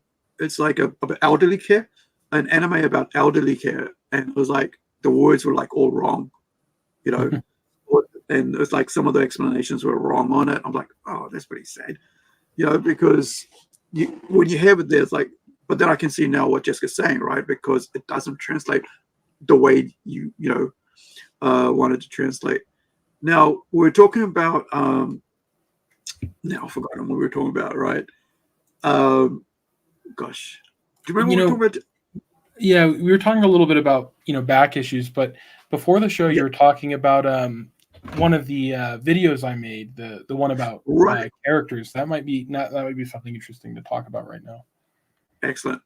So let's grab that. And it is here, writing a killer hook. Now I saw this because I like to catch little clips and stuff, and I saw this come up, and I thought it was a really cool, really worthwhile, and to watch and to learn from as well as entertaining, right? So we're gonna watch this, and then I'll get Jessica JJ to talk about it a bit. One way to start a story. Some stories have slower beginnings, others are action-packed thrillers. But today we're going to talk about the latter. Shockingly, the most important element to an action-packed hook is not action. If you don't believe me, let me show you. When you think about it, the epitome of action is death. That's the thing that heightens our senses the most. Someone nearly dying or somebody dying. Let me show you a hook that relies solely on action. A man died. How did it make you feel? Did that make you break down into tears? Of course not. You don't even care. And no, not because you're a sociopath, or at least hopefully you're not, but because you don't know who this man is. It could be anyone. Maybe he was 132 years old and finished everything he wanted to accomplish on Earth. Or maybe he was a serial killer who was sent to the electric chair, and his death is actually a happy ending. The foundation of any story is characters, and the foundation of every character is their psyche. Compelling characters are the most important element to a hook, and also every other part of a story as well. We aren't going to talk about character design today, but even if your characters aren't perfectly fleshed out, starting a hook is a great way to know them better. Sort of like how you need to go on several dates with a lady before you can start to understand her. A thrilling hook will always have these 4 ingredients. 1. Introduce the players. Who are the characters? 2. Emotionally connect them to the audience. 3. Tap into our primal survival instincts. 4. Leave a looming question that must be answered. Let me give you an example. We will fix my horrible hook, a man died, and transform it into a page turner. Let's figure out who this man is. People won't care about him if he deserved to die, nor if he was ripe with old age. Let's fix that. He is a young man, just 24 years old. He's hardworking and married. Let's add a little more excitement to this story. Let's have it take place in New York, 1930. Our protagonist will be an Italian immigrant named Antonio. The story starts out in the morning. Antonio and his young bride Bianca live in a leaky-roofed apartment with very meager furnishings. Maybe they have a table and a bed, but not much more. Antonio kisses his sleeping wife and walks to work. This demonstrates Antonio's deepest yearning. He loves his wife with all his heart. This will resonate with the audience. It's something everyone understands, at least to some degree. This helps establish points 1 and 2. The audience understands what matters most to Antonio and now also emotionally invest themselves with his family as well. To further demonstrate who Antonio is, we want people to see how strong he is. He doesn't just happen to be a man, but he is the epitome of manly virtue. He's strong and courageous. We'll show him working on the Empire State Building. He is on a suspended platform lifting heavy iron rods. An adjacent platform collapses and his friend nearly falls to his death. Now let's cut back to Bianca, who wakes up and rubs her tummy. She then pulls out a ball of yarn and a little hat that she's crocheting. Then she says with a smile, "Antonio, I can't wait for you to see this." At this point, the audience is extremely connected to Antonio, excited to see how a loving husband will react after hearing he will be a father, but also extremely worried that that might not even happen, as he's on the brink of death. This hook also ties into multiple primal instincts. First, a life or death instinct, as we wonder if Antonio and his friend will survive or if they'll go plummeting to their deaths. It also ties into a second instinct, an instinct we have to be good parents, to nurture children. Let's cut back to Antonio. He successfully pulls himself and his friend to safety, demonstrating his superior strength and cunning. Now they finish work and Antonio gets his pay. He pockets all of his money except for one little coin. He approaches a peddler selling flowers. It cuts back to Bianca, who is waiting on the steps of her building with a big smile and is holding a baby hat behind her back. Then it cuts back to Antonio, who buys a rose. He smiles and says, "I wonder what you'll say when you see this." Echoing his wife's previous comment, showing that they both have deep similar feelings for each other. As Antonio continues down the street, he is hit by a moving car. Next, it pans back to Bianca, and you see her waiting. Her smile has disappeared, and she's getting anxious. Then, from a bird's eye view, you see a policeman walk up. Bianca screams, and the camera is now focused on her face, which is full of dread. A sad police officer tries to comfort her. Now the audience is left with one looming question. What will happen to the baby? Do you see how this hook is drastically improved? And how action alone wasn't enough? Saying the man died doesn't carry any weight. But listening to Antonio's story, there's something that we all feel, something we can understand. Characters are the heart of every story. You still don't believe me? Let's take a look at several other examples as well. One of the greatest hooks comes from the movie Titan AE. Now, I'm going to leave that there because I want you guys to go watch it. And, because it's worth watching. So, without giving everything away there. Now, I think because a lot of stories, like, especially to do with action, there's a lot of people dying all the time, and then you go, why should we care about that one hero who's lost somebody, right? And you kind of wonder, why are we having to, well, the world's gonna be blown up, and yet this guy has to find that kid, right? Like what's like Day After Tomorrow? Why do I have to care about that one person? And I think this is why this is important, right? Because you're connecting, you're connected to the father, and then the father's connecting you to the son, and that's why you can ignore everybody else, and yet go for a ride with these guys to make sure that they succeed in that, in whatever they're trying to do. Just same like San Andreas, right? Same thing. And a lot of those action movies basically follow the same line as that one person we're going to try to save. What was the other one? Saving Private Ryan as well. Everybody's freaking all the time. And like, why do we have to care about this one kid? Because of the emotion and our connection to them. Now, do you think do you think that's something like for me? I think that there's a lot of movies now being written lack that connection for us to connect with movies to the characters, so we forget it about half an hour after watching those movies. Or do you think there's more there for us to look into story wise? With action movies, you mean, just in general? Like, yeah. I think I'm surprised to see what type of great works you can find from any genre. I think you can find a great work of art in the most obscure places at times. And when I grade a story, I think obviously the first thing you have to ask yourself is, do I understand the plot? Is this coherent? Can I actually even read more than the first page without my eyes just melting? Because some things are just written so poorly where you can't. And then the other is, do you understand the plot, assuming you could read it?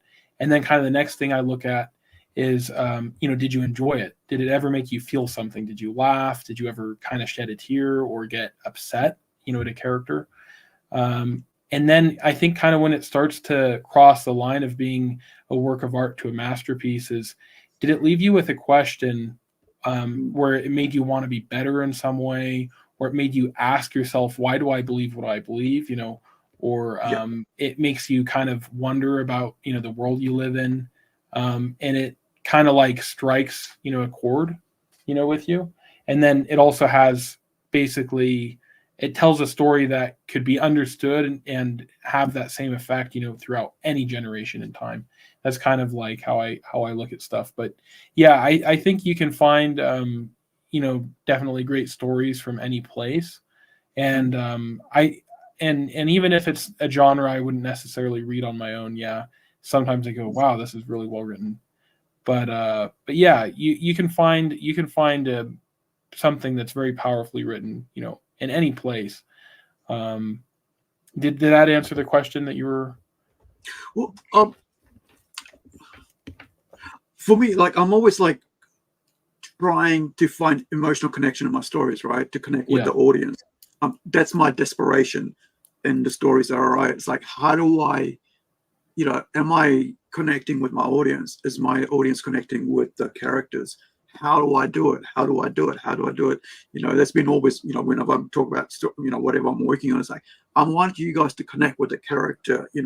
I don't want the characters just to come across as just another character, right? If I'm writing a superhero story, I don't want it just to be another superhero story. Or if I'm writing a sci-fi story, I don't want it just to be a sci-fi. I need you to connect with that, because I know that if you connect with that, you enjoy it more, right? And because I know, like, I've seen thousands, like, because I'm a video file, whatever they call it, like someone who watches movies all the time, right?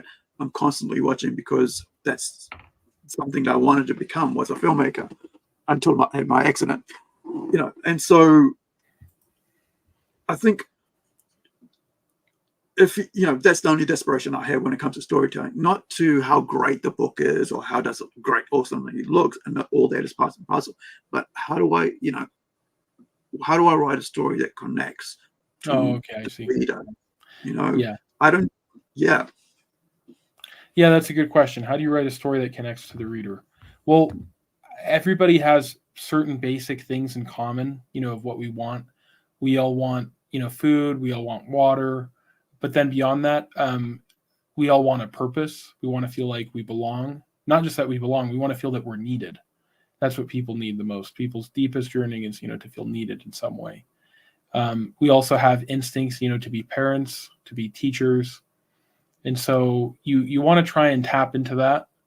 But you want to make sure that you show, first off, that there's something your character is needed for. Somebody needs your character. Maybe it's the galaxy, like in Star Wars. The galaxy needed Luke. In my case, it's, Brennan's kingdom needs him. In Harry Potter, it's kind of, the world needs him. It's just going to depend.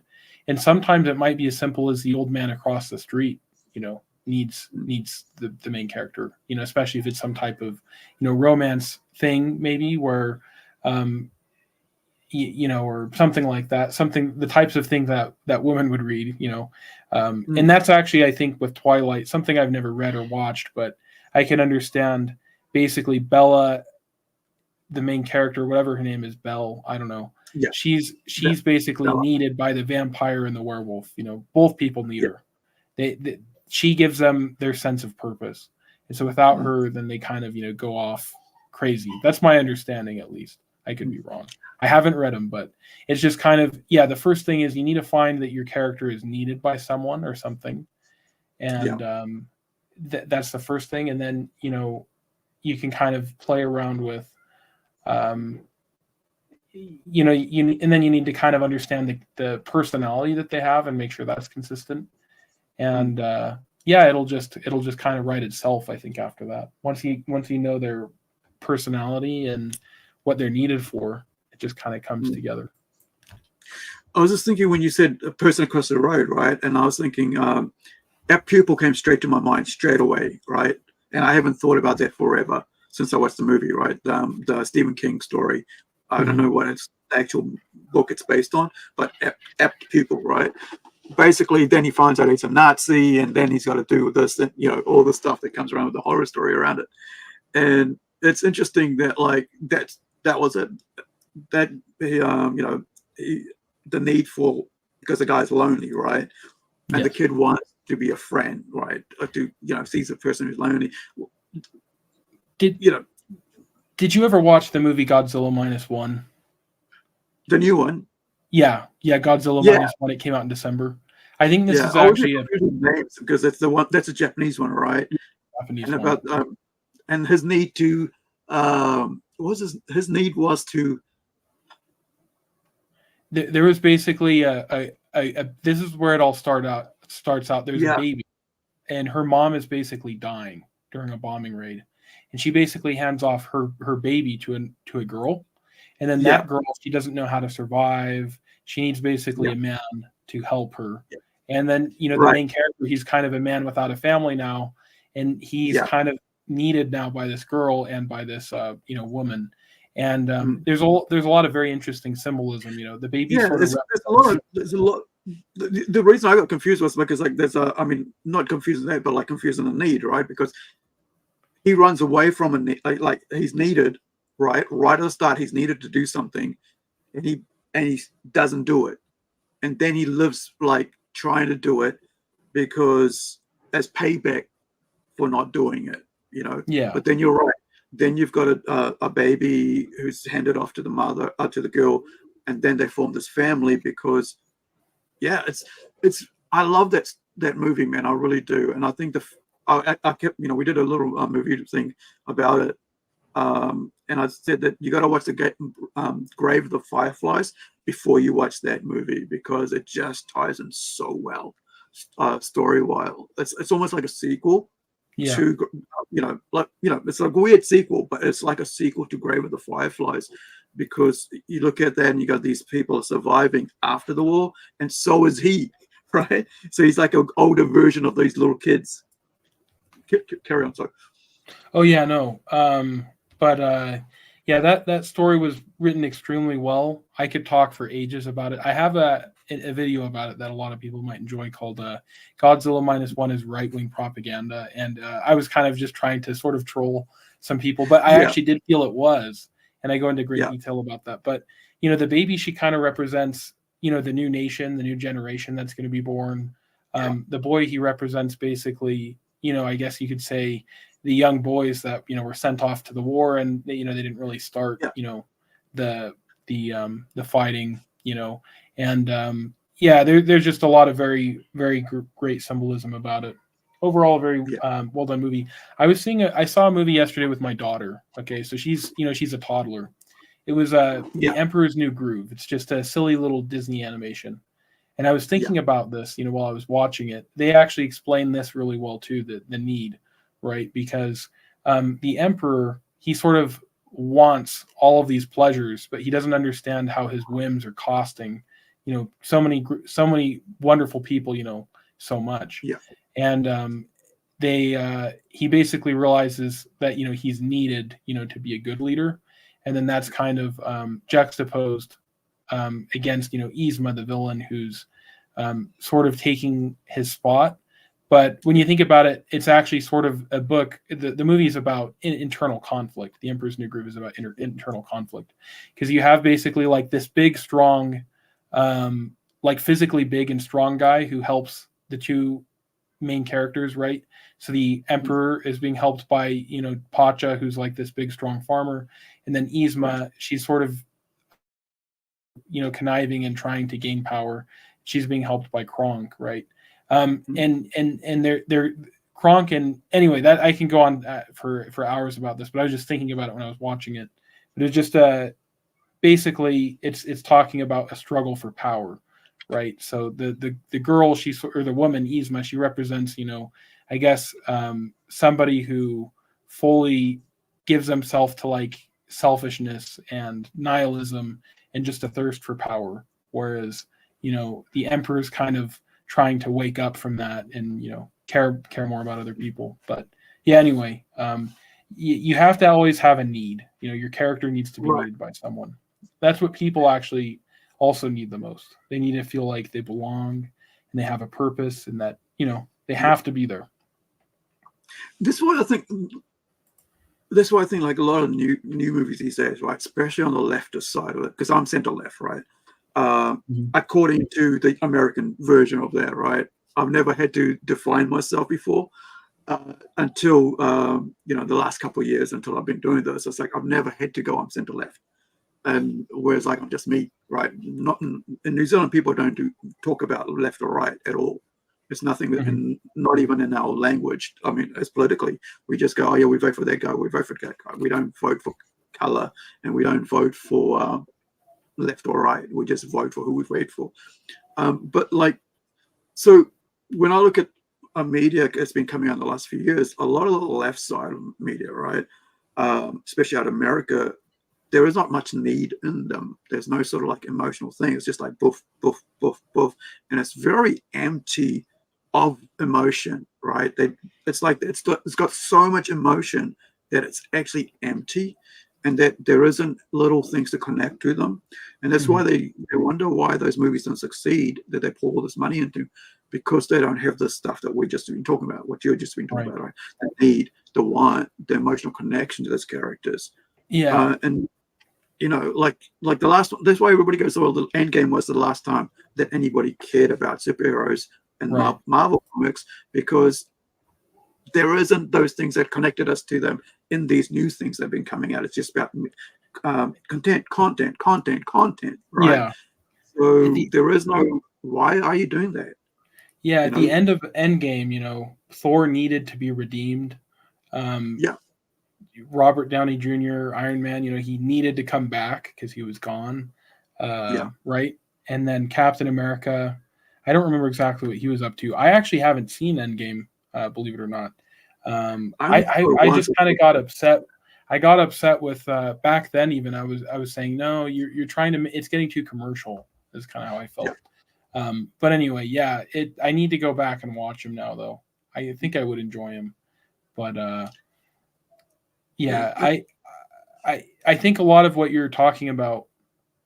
I think it's believe it or not, it's really strange. I was having a conversation, in the past, I always used to kind of think like, yeah, wokeness is what killed comics. And then as I was taking steps back, I said, it's not wokeness. It's just that we took these books out of, the drugstores where kids could get them, in the United States, at least. I think in New Zealand, you might still be able to go to the, supermarket and grab them. In Europe, you can, but you can. Not really, because Okay. they're now like the little K-zone things. I'm not sure if you guys get them in America, but they're like little books for like, they come with a little gift in it, surprise thing. That's about it that you'll get at supermarkets. You can get to like bookshops and stuff. You'll get the comics there, but I mean, I remember being able to go on a spinner rack at a secondhand shop and buy comics when Valiant was coming out, like the first run, right? In the late 80s. That's how I got Valiant, because normally it was just like 2008. That's all I read until about 15, so like about 86, 87. And Yeah, I think it was 80. Might have Yeah. been 80 when I picked up a Valiant comic book. But like, So let me explain why I'm bringing this up, because you were asking that question about, what's going on with movies, why are they missing this need? And it's really weird yeah, because I realized, well, the reason why they pulled out of the spinner racks of the grocery stores is because they didn't want to target kids anymore. They said, forget the kids, forget the upcoming generation, forget the family. yeah, Let's focus on these big pay cows, these people who can, pay a lot on all these variant covers, and kind of the yeah, collectors. And in so doing, they accidentally killed the industry because they were no longer focusing on the kids. So I thought, oh, yeah. it was just a bad business decision. It wasn't really like a political one. But then I realized it actually is political because, kind of the center of, traditionalism is focused on families, focusing on children. And I realized, Yeah. It actually was wokeness that killed comics, but not in the way that, I initially thought. It wasn't, just super annoying, crazy, politics. It was kind of just a political decision that was being made, which was, distancing itself from the family. And I was thinking that because today I finally found a shop that, well, I'm switching shops, I realized, because the one I'd always gone to, it was kind of a mix of a game store, and a lot of times they didn't have the book if I didn't go right, on Wednesday when they would drop it. But this new shop I'm going to, they have a lot, of books there, but they also have like a section just for kids. And my little daughter, she loved it. She got like a Scooby-Doo book and a Mickey Mouse one. And I said, this is great because, I could just tell they were family focused. And I'm trying to, get her into the habit. I'm trying to get her hooked now into reading. And she loves, the Fantastic Four. So, but anyway, Yeah. I think it's just a lack of a focus actually on family in a really weird way. I think there's this weird war on family. And people definitely, don't, man. I 100% agree that like they don't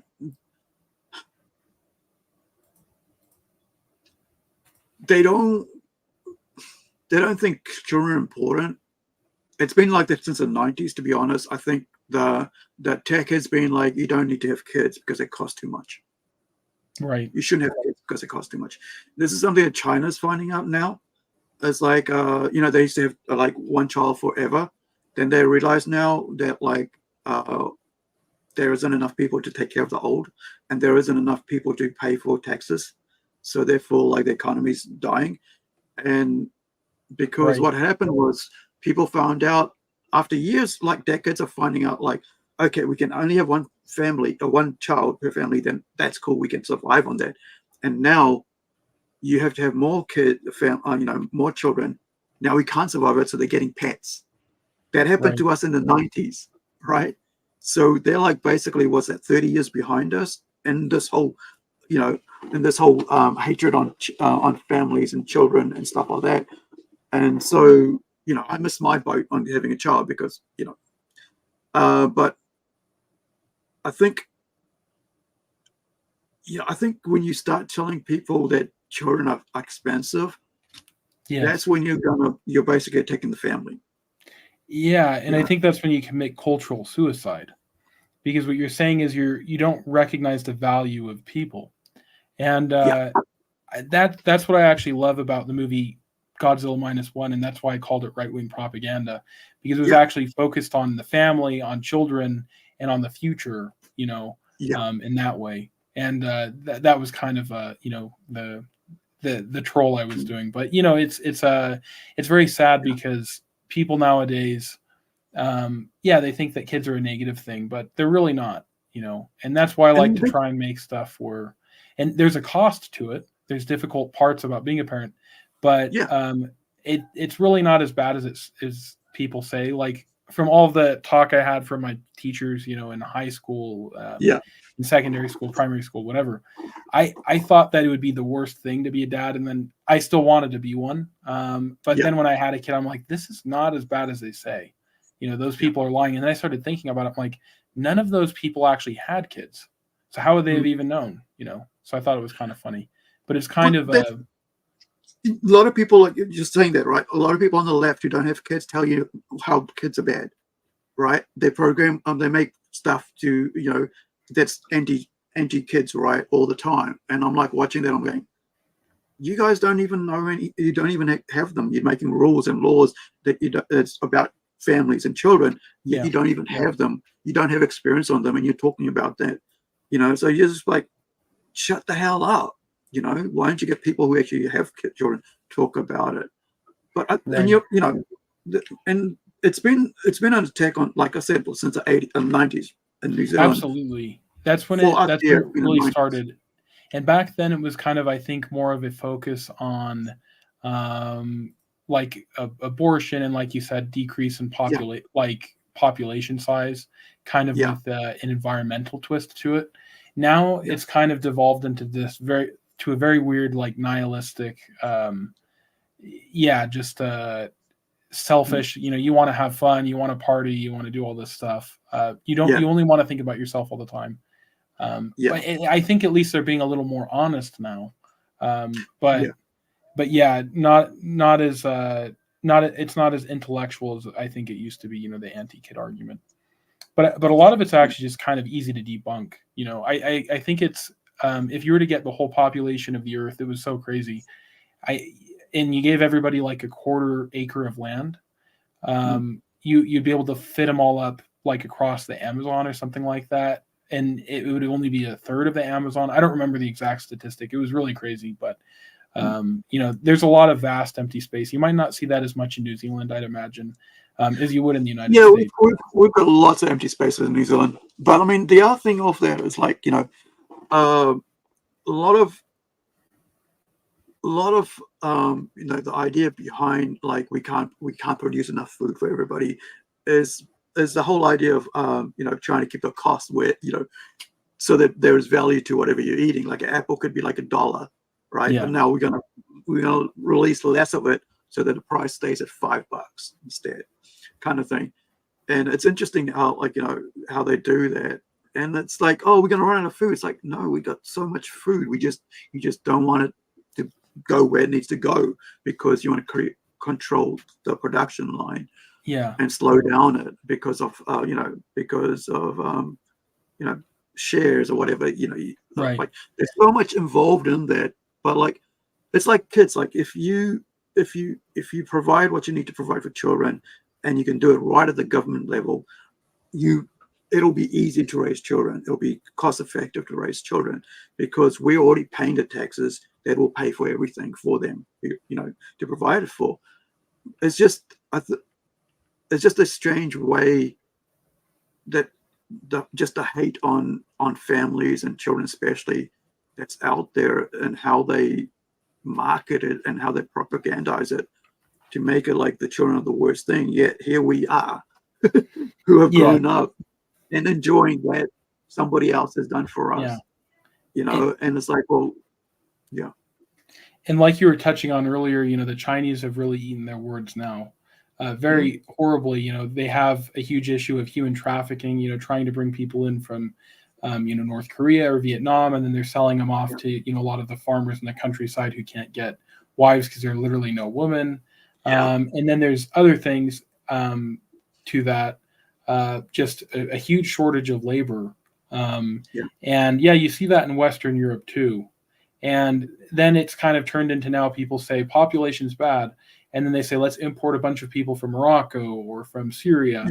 And then that raises a whole bunch of other, problems, because a lot of times those people don't want to homogenize, and mix into the culture. Problems. Yes. Yeah. But the other thing that's sort of like you just mentioned, right? So if you're living in Germany and you're told that it's costly to have German kids, so you don't have German kids. Yes. However, you import Middle Eastern people in there who have nothing to do with your country and probably hate your country anyway, right? And then they come in and they have 7 kids. Yes. Now you're outnumbered in a couple of decades by those people, and even I'm like against open borders, right? And I'm a migrant, right? Right. Because at a certain stage you got to say, hey, we've got enough people. Or we're going to watch how many we let in, because we love to enjoy our environment. We love to watch, go to fish and stuff. And then you might have somebody who comes across and goes, we don't care about what your size of fish is. So we have like snapper, right? So snapper is about 22 centimeters, 25 centimeters. You'll have people from overseas who will come and get little ones. They don't really care. So little fish we ourselves know that it's 22 centimeters. They'll come and get anything. Doesn't matter what size it is, and they'll take that home. So what does that do to our environment? Now we don't have the 22 centimeter ones because they haven't grown up to get to that size. Now all the little ones are eaten away. That's how. That's a really silly little way of saying that's how it would work when you have a lot of people in a country that don't understand how the rules work and suddenly are doing things. And now the next generation is going to have that. And that's what UK is getting. That's what Europe's getting, France. Japan. Yeah, Japan's getting that craziness going on. And even Japan told them, right, don't have kids. It's too costly. Right. Now they're going, we don't have enough people. Now they think about opening their borders because of the same reason. Yes. Because, for like decades we've been telling you don't have kids because they're too costly, enjoy your life. And it's like, yeah, now your own citizens don't have enough kids to, look after your own country, so you got to import. It's crazy. I think the attack on families for 30 years, man, that's a whole generation. It is a whole generation lost, and things that will never be created. Inventions that will never be made. Things that will never be produced. Very, very, very sad. And we haven't even touched on abortion, right? Yes, because that goes in hand with the fact is, hey, kids are too costly. Can I tell you something interesting? Actually, this conversation we're having, this actually is this question about is because the reason why people would say you shouldn't have kids, it's basically an argument against life, saying you shouldn't have life because life causes these problems. That's actually the central question of my comic book that's being produced. Right. And basically it kind of goes through the main villain. He basically sort of sees a vision of all of these things that could happen, really, really bad things. And he realizes, wow, this is what could happen. And so he says, I kind of want to destroy it all, so that bad stuff doesn't happen. And it kind of becomes a self-fulfilling prophecy, kind of like what you're describing right now. Yeah. Let me just pull this up by old Galo Sabio says, there was a statistic I heard a couple of decades ago that mentioned the United States produced enough grain just for alcohol production to feed the world 3 times over. Yeah, man, like there's enough food in the world. We just don't pass it along to who needs it because of the control and the cost. And we can bring avocados from friggin' Mexico to New Zealand, or we can send our avocados from here to Europe and stuff like that. And the other thing here is our lamb costs less in the UK than it costs for us here, right? Wow. The meat. And it's we grow it here, yet we can't afford it ourselves because for the tariffs and stuff, we pay, we keep it cheaper for everybody else to enjoy it than we do it for ourselves because of the whole economy thing, right? Whenever I get lamb, it's always from New Zealand. Well, because we've got the best lamb in the world. Yeah, our meat's the best because it's it's open and well looked after. Lots of green grass. Yeah. The what was I going to say? There's something you said that kind of triggered a thought.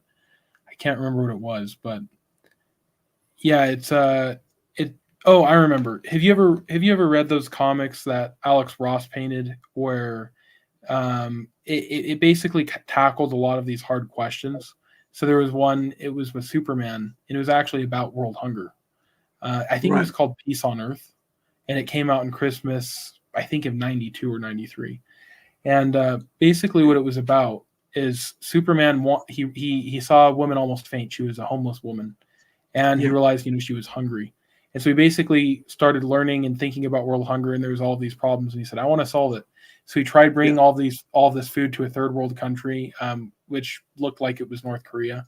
And then basically they started burning the food, that he brought.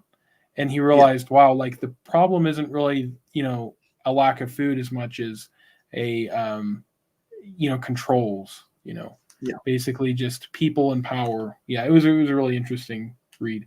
And then in the end, the way he solves it is actually not as Superman, but as Clark Kent, because he basically goes to Africa and he teaches people how to farm.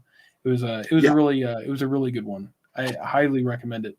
I'm not really the biggest Superman fan per se, Even though that was actually like the first comic book I ever got was a Superman one. Right. But yeah, I would say that's one of my favorite ones. Yeah, I think, there are some amazing stories out there. And for me, like when it comes to comics, I try not to make it preachy or teachy. I'm not trying to teach anybody anything in the comics. All I kind of do is like I want to share a bit of idea, right? I have I watched something that was interesting. I'm going to share that with you, But I think sometimes it's really cool that some, like you said, this that story. It's really cool to sometimes get a nugget like that coming through, because you kind of need that every now and then to think. You can't always have entertainment. Sometimes the entertainment has to be a bit of a documentary to make you think about something, and I find that's pretty cool. And but the problem now is like a lot of stuff that's coming out is always about preaching to you about something. It's like, well, you got to do this, you got to do that. It's like, well, why can't we just be entertained a bit? If I want to get preached to, I'll open up the Bible, or I'll go and watch a documentary, right? Because then it's me choosing what I want to be preached to. Whereas now, I agree. That one obviously is kind of preachy, but I enjoyed reading it. I think it was one of those ones. I think there's certain times, where I'll enjoy stuff with some political messaging, be it my politics or even other politics. There's a lot of really old movies I like watching, or just movies in general where it kind of has a message where maybe it doesn't agree with what I do, but it's still, artistically good. And I would kind of lump a lot of those ones in. I enjoyed them, but yeah, they were kind of preachy, so not really everybody's cup of tea. And that's usually something I don't like, but in that case, I did. Yeah, I mean, it sounds good too. The other thing is, like, I can hit, you're telling me to, yeah, that's pretty cool. It's like, because it had a really cool switch to it, right? It's like you got told that just by doing something for someone, you're not going to be appreciated. But by teaching someone to do something, they might feel, because they're taking part in it, it's like me when I'm planting my seeds out there. When I'm planting a raspberry out there and it grows up in about 6 months, and, about a meter high, and then gives me fruit, I'm like, I'm enjoying that. Every one I put in my mouth, I'm like, oh, this is the best. But when I see it in a planet at the shop, I'm like, okay, move along. But if I'm growing it, I'm like, can't wait for the next one to come up, And I think that's the thing about when you're a farmer as well. Like, people don't appreciate how much work goes into, create, that shish kebab, as Sabo says here, right? Yeah. how putting it together, and when you do it yourself, and you go, now I appreciate the work that's gone into it. And I think that's what I like about that Superman story you just said, with Alex Ross, that he just, it's like, teach a man to fish, right? That story behind teaching a man to fish. Yeah. You can fish, feed them for a lifetime, and I think that's a great idea. I think that's probably what makes it work, because people, you can give people money all day long until they know how to use that money, or why they need to use that money in a certain way, or learn to use it. They'll just waste it all the time. That's why you have like lottery winners who just go bankrupt or go into debt, and because they've never learned how to use their money well in a business sense. So we're coming up to 2 hours. It's a bit longer than I promised. But so in finishing, right? And I did it. It was really cool. I can go on forever, but like I think in finishing here, I do this thing called words of wisdom, right? Anytime somebody comes on, we do one-on-one. You get about 3 to 5 minutes to give advice, things you've learned about your skill, right? So, whatever you want to say, you get 3 to 5 minutes to think. I'll give you a couple of minutes to think about it, and to do like a words of wisdom thing, and I'll put you on solo, and usually we clip that and say, hey, this is JJ Trujiilo's words of wisdom. So I'll give you a couple of minutes to think about that, and then I'll just have a look at what we're going on here. So thank you everybody for joining us. I really appreciate you guys turning up. Cyber Dragon, yeah, man, I hope you guys learned a lot, and of course, some information that was given as well in the chat, and I really appreciate that. So everybody, who showed up there, thank you. And if you got on late, we covered a lot of stuff about writing and stuff earlier on. And the last half an hour, we talked a lot more about, families and, just the way things are in the world today. But, writing, I think, as a comic writer, as a film writer, as and a stage playwright, right, and all that, it takes a lot of skill, and you never learn it completely. And you can ask anybody in the world; they've never arrived. You can, I watched Shane Davis say something the other day. It's like, I still do not like my work, right? And that's like I always say, like I'm still trying to learn how to connect with the audience emotionally. That's my one thing that I don't think I'll ever get it right, but I'm always going to try. And and I think that's the thing about any art form, whether it's sculpture, painter, whatever you're doing, you can never, if you want, the moment you say you've arrived, that's when you need to stop, because you can always get better. And I think that's what I strive for, is like, how do I get better at my work? And I think that's anybody who wants to get there, that's the desire, right? It's a desire how to get there. And I think AI is going to take all that away, and with all the fakeness it's going to take all that away. So are you ready, JJ? Yeah, I am. Also, just before that, thank you, Algalo Sabio. Appreciate that, man. Person, lady. Yeah, whoever you are, thank you, sir. And let's go. So, words of wisdom. Well, thank you, everybody, for tuning in today to PlungeCast. I really enjoyed this conversation. But I think that the most important thing to remember when you're telling a story is that a story is about people. And the thing that people most want is they want to be needed. Be that with Luke Skywalker, who feels he needs a purpose and he wants to feel like he's doing something important. So then, he joins this crazy crusade against the Empire. Or it could be someone, who maybe feels like they need to, avenge, the death of their father or something, or it could even be something as simple as there's an old man across the street who's lonely, and, you feel that you're needed to give that, old man purpose. So regardless of, what genre you're writing, it doesn't matter if you're doing science fiction, if you're doing fantasy, there are certain elements of the human condition that are, they're unconditional. Just like 2 + 2 equals 4, people always need to feel they have a need, or that they're needed, by someone. And that's something you always need to, to tap into. And then I'd say the next important thing is you have to have an interesting, personality, quirks and flaws. And what makes someone interesting a lot of times isn't, how capable they are, but a lot of times, the challenges that they face. But I would say that it doesn't matter what type of your story you're writing. There's just learn what people thirst for, learn what people hunger for, and you'll find that a good story will take people on a journey, to find of growth, as they learn to satisfy those hungers and thirsts that they have, the yearnings of the soul. So a good story is really just a map, I guess, of leading people to what we most desire. So that's basically what I would have to say. And I hope you remember that. And then everybody who's trying to become a writer of some sort, I wish you the utmost success with whatever you're trying to finish and accomplish. And I hope you enjoy watching PlungeCast, and make sure to give them a like and a subscribe.